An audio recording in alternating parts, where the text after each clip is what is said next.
Her true story from Washington. I drove 11 hours through a rainstorm to surprise my daughter on her birthday. I walked in with her favorite cake and saw her toasting her real mom. She called it a private dinner. I called it unforgettable. "Not sure if she's on her way yet?" the woman said, voice dripping with ease. "The biggest gift she could give you is that massive life insurance payout. I'm your real mother, owning that role officially." I pressed my back into the cool wood of the door, my fingers gripping the phone so tightly my knuckles turned white. The screen illuminating in my trembling hand, the rain lashed so hard it sounded like a sledgehammer on shingles, each drop a cold reminder of the miles I'd driven, the storms I'd endured. In my other hand, I held the chocolate birthday cake, soft icing smudging into my palm, its weight heavier than I'd expected, as if it carried all the love and memories of our shared years. Through the narrow crack in the door, I heard her voice, my daughter's, light and casual, accompanied by the clipped confidence of another woman's laughter. A chill ran down my spine when I realized with absolute clarity that they were plotting something unspeakable. No thunder could match the coldness that swept through me. Their words were deliberate, practiced, cruel. They planned to wait until I was gone, until I couldn't watch them in this moment, and then step in to take my place. They spoke as if I were already invisible. They spoke as if I didn't matter. My breath caught in my throat. I swallowed hard, the knot of tears struggling behind my ribs, but I would not allow them to see me fall apart. Let them talk. Let them believe I would empty my hands and turn around at the first hurt. Let them think they'd won. I squeezed the phone tighter, forcing my fingers not to shake. I had to record every word, every cruel syllable, evidence of betrayal, proof that would stand when they tried to rewrite this night. The door behind me seemed to shrink, the laughter gathering and growing. They had created this private world, expecting it to be theirs without question. But I stood here, with a cake and a phone and a heart that refused to break. I reminded myself of who I was. I had driven 11 hours through relentless rain, past highways turned rivers, past roadside diners and empty gas pumps, just to see her smile. I had made that cake, carefully, with her favorite flavor and decorations she'd loved since she was 5. That cake was my gift, not a check, not a scrapbook message, but a living, breathing token of my love. And they thought that was nothing. I leaned in closer, pressing my ear to the door. The rain rattled and the laughter mixed with the click of champagne glasses. They were toasting the woman they called real mom. My daughter's laughter sounded hollow. Every chord of that emptiness stirred my resolve into flame. They were underestimating me. They had believed that distance, or even death, would be enough to push me out. Instead, I was here, alive, present, holding a cake and a camera and a piece of my heart. They could toast champagne in their private world, but I held the truth in my hand. I backed away from the door and stepped into the corridor on the polished wood floor, still dampened by rain, tracked in through the entrance. My heart pounded with every step. The air reeked faintly of spilled champagne and bright candle wax. I told myself, I am not asking permission. I am claiming a right. I stopped just outside the room. I took a deep breath, tasting rain and hope and determination all at once. The cake was heavy, but I kept my grip steady. My fingers tapped recorded confirmation onto the cake box, all the while angled toward their conversation. I held the phone at chest height, ready to pull it up and show it to a waiter, a manager, to anyone who would witness this injustice. Tears had not yet come. The lock of my jaw meant there was still steel in me. I knew that they expected my silence. They expected me to look silly, to catch a few photos and slip away. But I would not slip away. Tonight, I would do something unforgettable. I inhaled deeply, muscles coiling in my shoulders. My mind whispered, "You are a mother. You are a truth-teller. You are not invisible." And then, with cautious resolve, I took one final step forward. I would walk in. Cake in hand, phone ready. Let them see that a mother's love could never be canceled by cruelty. Let them hear the apology in my voice, but also the authority in my presence. I flicked the phone's recording light on one more time and stepped through the doorway. They would never forget this night, and neither would I. I settled into the driver's seat in Seattle as dusk bled into night, my fingers tightening around the steering wheel. The GPS blinked, 11 hours to Portland. I had timed this so precisely I could arrive just in time for her birthday dinner. My heart pounded with equal parts worry and resolve as the windshield wipers swiped away torrents of rain. From the moment I left home, the skies opened. Sheets of rain blurred the road, water pooling against the tires. Headlights became streaks, and taillights glowed like embers in the gloom. Every mile felt endless, but I kept going. Stoplights and fast food restaurants passed in a hazy rush. I wanted to reach her, bring her this chocolate cake made just the way she used to love it, the one with piped roses and happy birthday in her favorite shade of lavender icing. But doubt gnawed at me. This drive wasn't just miles, it was a test of my worth. I told myself, I am not decorative, not an afterthought, not someone to be left behind. I am her mother. At mile marker 123, I remembered her 4th birthday. I baked a white cake with pink frosting, the kitchen filled with laughter as she smeared frosting onto her nose. That night she fell asleep next to me, small thumb in mouth, whispering, "Mom?" I whispered back, "Happy birthday, sweetheart." At mile marker 246, another memory. Her 10th birthday party in the backyard. Balloons tied to the fence, her friends' roaring laughter on water balloons, and her shy smile when I presented her the cake with sparklers on top. She hugged me and said, "Thanks, Mom." History was repeating itself, both in miles and memories, but something had changed. Somewhere between those parties and this night, she decided I no longer belonged in those joyful moments. Flash to 2 years ago, I'd tried surprising her with Kentucky Fried Chicken and a recording of her childhood lullabies. She said she was tired, canceled at the last minute. Then I interpreted her tone like a closing door. Flash ahead to last year. I delivered the cake I'd baked because she'd told me she was tired of frozen desserts. She took one box, put it in the freezer, and told me she'd get to it later. That later never came. Water pooled near the brake pedal. My headlights cut through water spray as semis rolled past. Each raindrop that hit the windshield sounded like disappointment. Mine, hers, both of us. 5 hours in, I pulled into a rest stop. The rain was relentless. I closed my eyes and swallowed, then opened them. I wasn't doing this for approval. I was doing this for truth, love, and dignity. I sent her a text. "I'm almost there. Cake is ready. See you soon. Love you." No reply. Typical. But this time, I wouldn't leave until she saw me.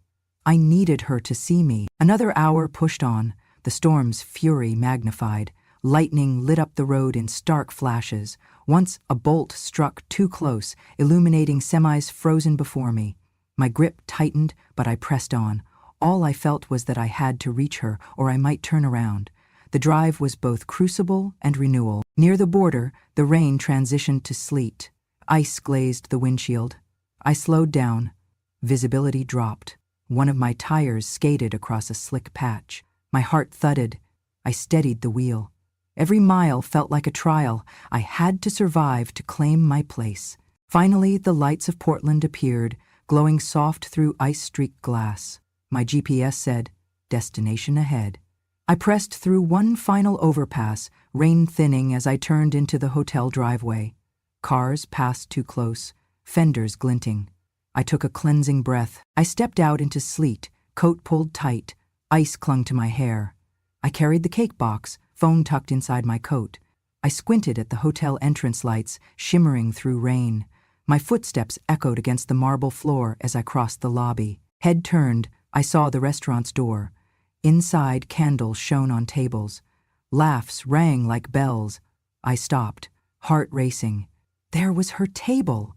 I looked at my soaked shoulders and cake in hand. I felt chilled, but determined. I straightened my back. I held my gaze steady. I was no longer driving through storms for a girl who didn't want me. I drove for the woman I was and for the daughter I loved, whether she saw it or not. I took that last step forward into the restaurant, eyes locked ahead, cake cradled firmly. They would see me enter, and I would kill them with love and truth. I stepped through the glass doors of the restaurant, and a rush of warmth met me, a world away from the freezing rain outside. Water dripped from my coat, pooling at my feet, but I didn't notice. All I could see was that small table tucked into the corner, the only spot not fully lit, where my daughter sat with another woman by her side. Every heartbeat sounded in my ears as I walked the length of the polished floor toward them. Beyond the entrance, the restaurant's grand chandelier scattered pale light across white tablecloths and crystal glassware. Servers moved gracefully, gliding among tables framed by flickering candles. The air was filled with muted laughter and soft music, incongruent with the storm still raging beyond these walls. But that gentle ambience hid something far colder. As I neared, I saw them lifting glasses of champagne. Its pale bubbles caught the candlelight as they gently hovered around the rim. I recognized the way my daughter's lips curled in a practiced smile, so practiced she'd done it for strangers 100 times. And then there was her companion, medium hit, slim, with stark dark hair and an air of self-importance I didn't like. I recognized that face immediately. She was young, a second mother my daughter had chosen over me. They laughed, a brief glint of malice in the woman's eyes when I appeared in the doorway. My daughter's laugh froze. She blinked. My presence caught them off guard, not because they hadn't expected me, but because they hadn't expected me to arrive this quickly, or at all. I paused for only a second in the doorway, long enough to place the cake on my other arm. My grip tightened around it as I took in their faces. I did not look startled. I did not have tears in my eyes. I did not shrink. I reminded myself who I was, what I had endured, and why I was here. Their smiles faltered. The room suddenly felt smaller, every other guest fading into the background. I watched as my daughter's eyes flicked away, uncertain and wary. The other woman's posture tensed, her shoulders pulled back, her glass raised a hair higher, deflecting my gaze with a practiced brightness. I stepped forward. The floor beneath my boots seemed heavy, as if aware of the gravity of this moment. With slow deliberation, I set the cake box down between them, my gloved hand brushing the edge of the table. The aroma of chocolate and frosting rose to meet me, along with the charged silence that followed. No one spoke at first. The 1,000-treble light buzz above us seemed to dim, as if the restaurant itself held its breath. The daughter's glass hovered mid-air. The other woman's hand froze. My eyes met my daughter's. No tears there, but a storm of emotion behind her pupils. The woman whispered something to my daughter, pointing at me as if I were a problem to be contained. But I didn't flinch. I was not going anywhere. I had already driven through hell for this moment and for this daughter. I stood tall. I heard the faint scratching of a chair being pulled back. The restaurant noise resumed, plates clinking, forks on dishes. But my world was smaller now. I felt every heartbeat echoing in my chest as I waited for someone to speak first. I cleared my throat softly, and the word escaped like a small bell ringing in the hush. "Hello," I said. My voice was calm, steady, and measured. "You were toasting your real mother. I thought I'd remind you both who I am." I gestured toward the cake. "I made this, from scratch, for you." I watched them react. The woman's face paled, my daughter's mouth parted. The air between us crackled as if struck by lightning. I didn't cry. If anything, I felt a strange calm. The storm was not only outside, it had broken inside me too, but I had survived. I tucked the phone into my coat pocket. The recording was there. Every laugh, every toast had been captured, every betrayal logged. I took a slow breath and repeated, louder this time, "This is a birthday cake, not a gift bag, not an insurance check, a cake." Their silence was the answer. This room, built for warmth, now stood on the edge of ice, and I was the one who brought the heat. In that moment, I saw what had changed. I no longer needed their permission to be here. I belonged by action alone, by heart alone, by presence alone. The cake between us marked the beginning of a reckoning, not with raised voices, not with accusations, but with truth, simple as flour, eggs, sugar, chocolate, and love.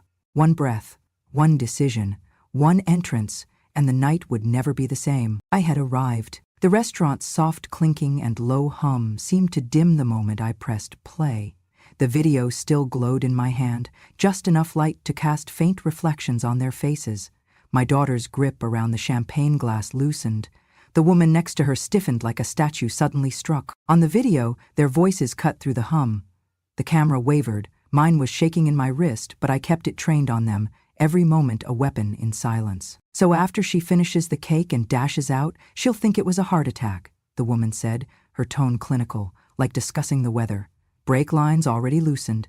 Accident to look natural." My stomach twisted. The words landed on the banquet table like a bomb. Their private birthday dinner had a far darker script. My daughter's eyes widened. The candlelight caught the tear forming, but she blinked it away fast. The woman looked triumphant until the phone's light revealed her pale face and wide eyes. Their triumphant facade broke. I pressed pause. Silence roared, louder than thunder. Every head in the restaurant turned toward our corner. Servers stopped mid-serve. Diners paused mid-bite. My heart thundered with mine. I felt like a conductor of this immense hush. They looked at me, then at the phone, then back to me. The scale shifted. I watched as reality descended upon them. Betrayal exposed, intentions laid bare. The woman attempted to smile, self-assured. "Mom, no. I mean, this doesn't mean what you think." She trailed off. My daughter's eyes were locked on mine. Confusion, fear, guilt, everything swirling in that single glance. I stood straighter. I felt a shift beneath my skin. I was no longer the rejected mother, awkwardly hovering at the edge. For an instant, every ounce of tension in that room paused, and I became the one in control. I didn't move the phone. I didn't babble accusations. I just held it up, slowly. The glow caught the sparkling wine bubbles, still intact in their glasses. Stark contrast to the betrayal just unveiled. "What you hear," I said steadily, "is conspiracy, insurance fraud, attempted murder." My words spelled the meaning. Gasps echoed around us. The woman stifled a gasp. My daughter looked like she might collapse. Somewhere, a single fork clattered against a plate. Breakfast napkins lifted on a breeze from air conditioning vents. But mostly there was my voice, measured and true. "I came here with cake," I said, placing the ornate box down so gently it resembled a gift. "I didn't come here to bury secrets. I came to show up, with or without answers, with or without permission." I did not raise my voice. I didn't demand apologies. I let the evidence speak. And suddenly, the power in this room flipped, like a switch. Suddenly I was no longer the intruder. I was the bearer of truth. I could feel their panic transfer to the other tables. Phones slid out of pockets everywhere. People gathered for distance but watched for consequence. The woman reached forward urgently. "This is private," she hissed behind her hands, then broke off when everyone turned toward her again. Nobody else spoke. My daughter stood, trembling. She looked at me, the real mother, and I saw the storm inside her. Shame, confusion, something like grief. I could have walked away, but a new thought took root. I didn't come this far to walk away. She should see me here, not vanished, not silenced. I stood toe-to-toe with her daughter across the table. Her eyes welled, but she didn't blink. I pointed to the cake. A birthday cake is the simplest, most honest gift. No tricks, no motives. I hope the flavor reminds you of my love. I paused again, calmly. The restaurant had turned into something else now, a courtroom, a gallery, a reckoning zone. Somewhere, a waiter tiptoed near us, uncertain what to do. I nodded at him, still holding the video phone steady. "Please don't delete this recording. It's the only proof I have. Proof that I didn't vanish. Proof that my daughter still needs a mother worth believing in." At that, the other diners shifted uncomfortably, the stolen celebration now tainted by conspiracy. Time slowed. My daughter's lower lip quivered. The woman beside her had gone pale, eyes sliding away. Then she stood. My daughter did the same. It was quiet, but the moment thundered. No sound of stirring, just the soft resonance of gravity rebalancing. The woman fled first, raising her phone as if prepared to erase something. My daughter followed her to the door, her shoulders hunched, footsteps dainty as if she might break them. I didn't follow. I stayed planted. I waited for the silence to fill in the cracks they'd left behind. The restaurant's crystal glasses rang an apology across the room. The waiters bowed their heads, maybe offering solidarity, maybe guilt. One of them offered me a Kleenex, mistaking tears. I shook my head no, smiled faintly, and didn't speak. I took a steady breath, bowed my head with grace, and gently scooped up the cake box. It was still intact, still love.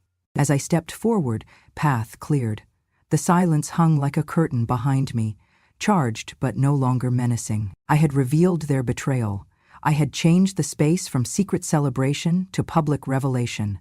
I no longer needed their approval. They now needed mine. I took that cake, I held that video, and I turned toward the door, feeling lighter than I had at the start of this night. I'd survived the rainstorm of betrayal. Now I carried the storm's calm aftermath in my heart. I placed the chocolate cake firmly at the center of the small table, its smooth icing and perfumed roses catching the candlelight. The room's hush deepened as I set down the box, its lid still closed, like a declaration of presence.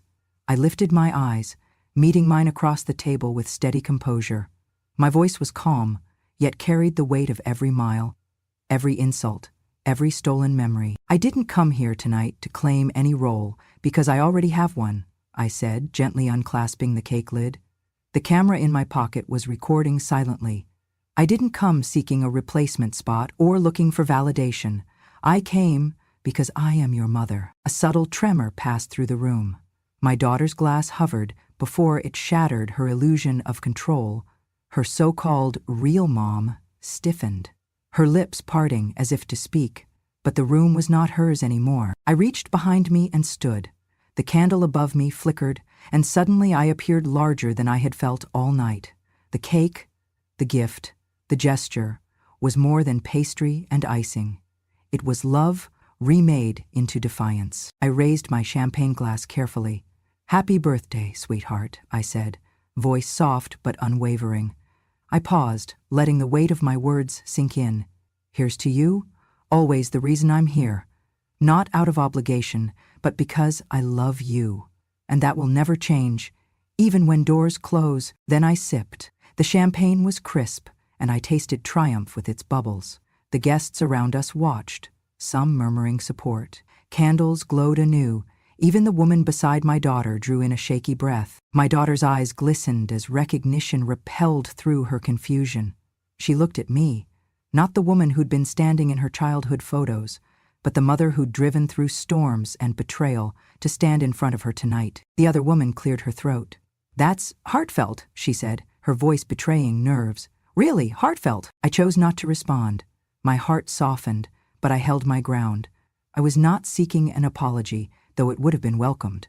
I was giving my daughter a moment of truth, and myself a moment of dignity. Slowly, a few guests at neighboring tables stood and clapped, quiet, respectful applause acknowledging courage more than cake. 2 servers exchanged smiles of solidarity. The woman beside my daughter looked away, her confidence crumbling. My daughter's lips quivered. She raised her glass, tentatively, and followed me. "To Mom," she whispered. The words trembled and broke free, heavier than I expected. I said. I lifted my glass higher, face tipped softly toward her. "To a brave woman who knows the simplest gestures speak louder than any conspiracy," I said. She swallowed and drank. The gesture shifted the balance. I could feel the currents of power align with me now, rooted in maternal truth. The gradations of emotion were visible. Relief spilled over into her tear-soaked eyes. Shame flickered across the other woman's expression, and guests offered nods of approval. I took a deliberate bite of cake. It was rich, sweet, and real, the taste of every triumphant mile I'd traveled. A small piece, but it embodied everything. Every memory, her childhood birthdays, the late-night lullabies, the countless kisses tucked at bedtime, streamed back into me. She reached forward and took my hand, damp from rain and nerves. The connection was electric. She didn't speak, she didn't have to. We shared the moment, 2 souls, mother and daughter, reclaiming something lost. Somewhere around us, soft murmurs turned into conversation. Someone whispered, "What a brave lady." Another shook her head in disbelief that such betrayal had been captured and such love reclaimed. My daughter looked at me fully, with true understanding. "I'm sorry," she whispered, "for everything." I nodded, swallowing thickness out of my throat. "I just want you. That's all." I smiled. "And a slice of cake." She laughed, tears in her eyes, and reached for the cake with me. I let her serve herself a piece, then lifted her glass once more. "To forgiveness and to being seen," I said. She met my gaze and we toasted in unison. The music in the restaurant softened, and someone from a nearby table began applause again, this time louder, joyful, affirming. Everything that came next felt lighter. Hugs, murmured apologies, tearful confession. When I finally turned, eyes met across the room, a community of strangers who had witnessed a mother reclaim her place. And in that moment, I wasn't invisible or erased. I was the lead in my own story, marked by courage, resilience, and unshakable love. The cake was still there, humbled now, elevated by what it represented. A mother's truth, publicly honored at last. I gently placed the remaining cake box on the small side table and stepped closer to the birthday table. My coat still dripped with rain, but I barely noticed the wetness against marbled floors. I squared my shoulders, heart steady. Tonight wasn't about trophies or vindication. It was about a simple truth. I was your mother, and I would not leave silently. I paused at the edge of the table and regarded both of them. My daughter, trembling at the memory of shared meals and hugs through the years, and the woman who'd claimed whichever role I'd been erased from. I unrolled the ribbon around the cake box, and it fell away like a broken promise. The cake's rich aroma whispered of home, of love, of years of celebrations we'd once shared. I dove the cake server into the icing and cut a clean slice, the first one marked by sacred. I lifted the slice toward my daughter, then another toward the woman. For a moment their bodies tensed, surprise flickering in their eyes, but I did not hesitate. "This birthday dinner is ours," I said, my voice soft yet crystalline, each word carefully measured. "Your special day, shared with your mothers. I'm here because I love you, with all my heart, always." The cake rested on plates now, its warmth a gentle reminder that I belonged at this table. My daughter's fork shook as she took the piece. She didn't speak immediately. She just looked at the fork in her hand, then up at me, tears glistening. The other woman's hand hovered above her own plate, fragile as paper. For the first time in a long time, I saw her falter, unsure of how to respond. I took a deep breath and sat down at the chair between them, crossing my legs beneath the table. I kept from raising my voice, but carried the full weight of the moment in my posture, straight-backed, present, unflinching. Without a word, my daughter looked down at her cake slice, then at me. Tears formed again, smaller this time. She bit the cake, paused, and swallowed. The taste seemed to wash away years of pretense. I softened, offering her a small, reassuring smile. Not triumph, just love. The other woman shifted, her fingers grazing her plate, caught between admitting her place and acknowledging mine. The guests at surrounding tables watched quietly, their gazes gentle in solidarity. I felt a profound shift in the room's gravity. All pretense had dissolved, only transparency remained. I placed my hand softly on my daughter's. "I know things are different now, but as your mother, I want nothing more than to celebrate today with you, in honesty and respect." Her lips quivered, and she nodded, voice small. "Mom." The other woman rose, her glass raised awkwardly. "Happy birthday," she whispered to my daughter. Her voice shook, apology simmering beneath. No words of confrontation followed, only the quiet clinking of forks and the soft hum of the restaurant's restored warmth. We ate together, slowly, rebuilding a connection, one bite at a time. With each taste of cake, I tasted forgiveness and softness returning. I caught my daughter's eyes. I saw relief and regret, but also something new, the spark of recognition. She saw me now, not just as her mother, but as a woman of strength and dignity. I nodded once, assuring her silently, "It's okay." We finished our slices. A moment later, she leaned across the table and hugged me without hesitation. I didn't pull away. I held her close, feeling years of distance melt into something tender. The restaurant's overhead lights reflected softly off her hair as we embraced in front of everyone. It was not a private moment anymore. It was our reclaiming of what had almost lost its light. Somewhere nearby, a server stepped forward and offered 2 glasses of sparkling water. My daughter raised them with me in a quiet toast. "To us," she whispered. I lifted my glass softly. My heart soared with a quiet joy. "To us," I repeated. In that gentle clink, I felt a reckoning settled, not with force or anger, but with love and presence. My pride was resurrected, not tarnished by betrayal, but fortified by forgiveness. We leaned back and continued our meal with the cake as our centerpiece. I didn't speak again. I didn't need to. Every gesture, every bite, every tear and smile bridged a gap too long yawning. I had returned to reclaim my dignity, and now it shimmered between us at the birthday table. Beneath the soft glow of candles, I allowed myself a moment of peace. I had faced the storm, confronted their betrayal, and I stood here, my dignity reborn, celebrating the woman I raised. The air in the restaurant felt warmer now, as if acknowledging the quiet justice done. I sat between my daughter and the woman who existed as usurper that night, and I did not shrink. I belonged, I mattered, and I had faith again that love could do what words alone could not. The birthday dinner continued, but nothing was the same.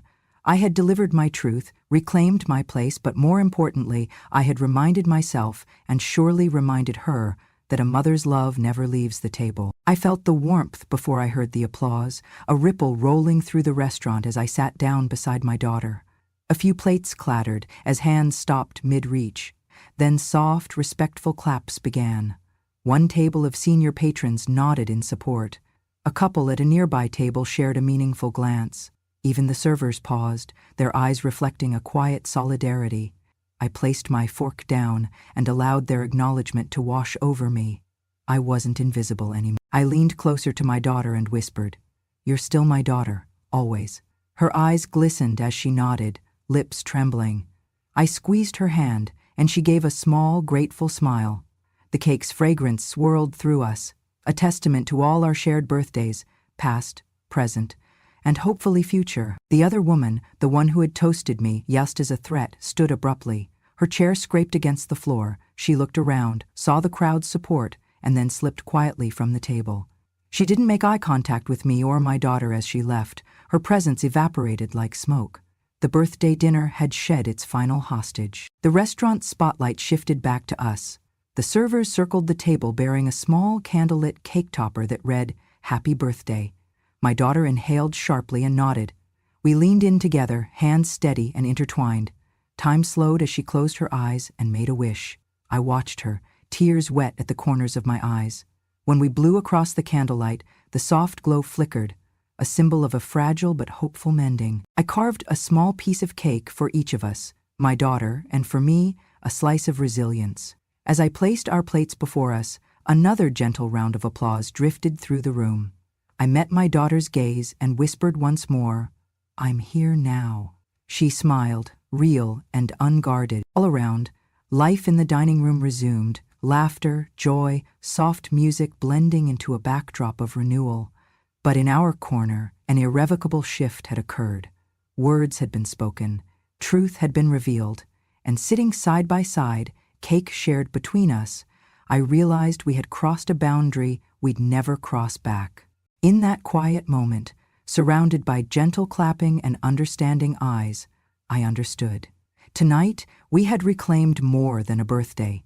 We had reclaimed trust, presence, and the quiet dignity of a mother's unrelenting love. I stepped out onto the small wooden deck behind the restaurant, the summer evening breeze salty against my skin. The sky bled vibrant shades of crimson and gold as the sun dipped low, painting the horizon in a farewell I've seen only here, where water meets sky. The gentle rhythm of waves against the rocky shoreline sounded like a slow heartbeat, echoing mine. My daughter followed, wrapping her arms around me from behind.